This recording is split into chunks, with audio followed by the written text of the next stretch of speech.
Assalamualaikum warahmatullahi wabarakatuh. Perkenalkan, nama saya M. Nasrul Fahmi, NPM 18.124496, nomor absen 18. Di sini saya ingin melaksanakan tugas dari dosen Ibu Mardia, STHI MPDI, dengan judul Kajian Sambilal Muhtadin, Kitab Udhiyah Bab Akikah, Buruan dan Sembelihan. Materi yang akan kita bahas pada hari ini, yang pertama akikah, yang kedua buruan dan sembelihan. Pembahasan yang pertama, akikah.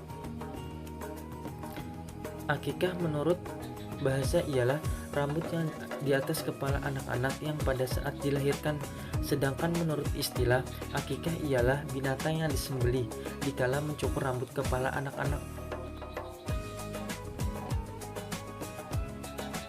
Dalam kitab Sambilal Muhtadin, akikah itu sunnah muakkad, bukan wajib dan bukan juga bid'ah.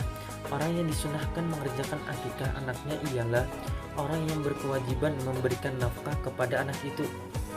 Waktu akikah itu semenjak anak itu dilahirkan sampai balik. Maka apabila anak itu sudah mencapai usia balik, maka gugurlah tuntutan kepada ayahnya, dan sunnah bagi anak itu sendiri mengakikahkan dirinya sebagai pelaksanaan kewajiban yang sudah luput. Sunnah mengakikahi anak yang mati, yang sempat hidup sekedar cukup waktu menyembelih akikah, sekalipun meninggal sebelum hari ketujuh. Kalau akikah tidak disembelih pada hari ketujuh, maka hendaklah disembelih pada hari ke-14, dan kalau tidak disembelih pada hari ke-14, maka disembelih pada hari ke-21. Kemudian sesudah itu ditambah 7 hari.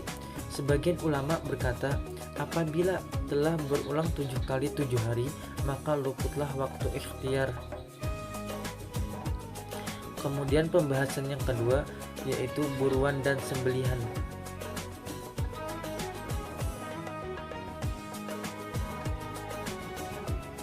Lafaz saidun adalah bentuk masdar, tetapi yang dikehendaki isim maf'ul, masidun, yang berarti diburu, yakni binatang perburuan. Sedangkan zabihun adalah jamak dari kata zabihatun, yang berarti yang disembelih.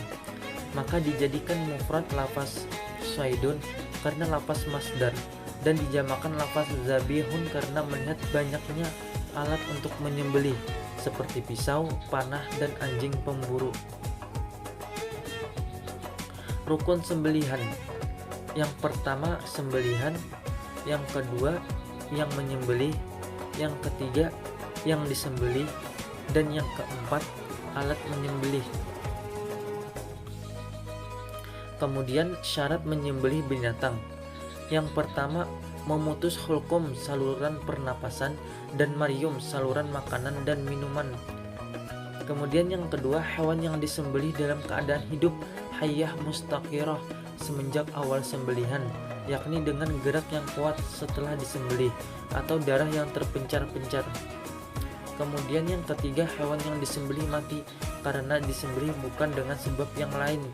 Dan yang terakhir qasad atau niat ketika menyembelih, baik hewan yang muqaddar dapat dikuasai atau ghairu muqaddar tidak dapat dikuasai. Kemudian syarat orang yang menyembelih. Yang pertama beragama Islam, yang kedua mampu melihat. Selain mengatur tentang orang yang berhak menjadi pemburu hewan, ulama fikih juga mengatur tentang alat yang boleh dipakai untuk berburu.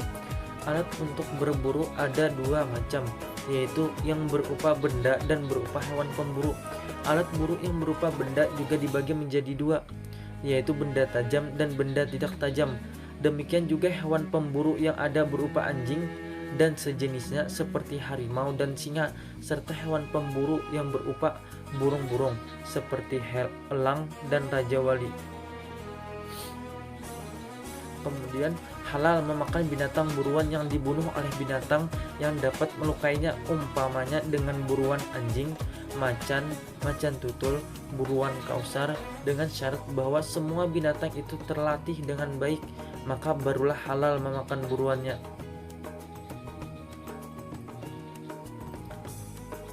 Kemudian Binatang yang dianggap terlatih apabila memenuhi 4 syarat.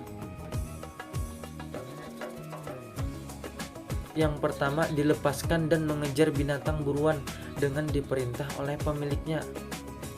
Yang kedua, berhenti ketika diperintahkan berhenti oleh pemiliknya, sekalipun dalam keadaan lari mengejar binatang buruan.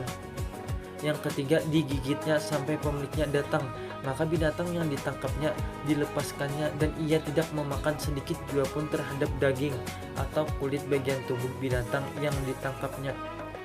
Kemudian yang terakhir, hewan tadi diuji beberapa kali dengan 3 cara di atas dan dinilai oleh orang yang ahli apakah hewan itu sudah terlatih atau belum. Jikalau sudah, maka halal hewan buruannya. Ya, sekian dari saya. Terima kasih. Wassalamualaikum warahmatullahi wabarakatuh.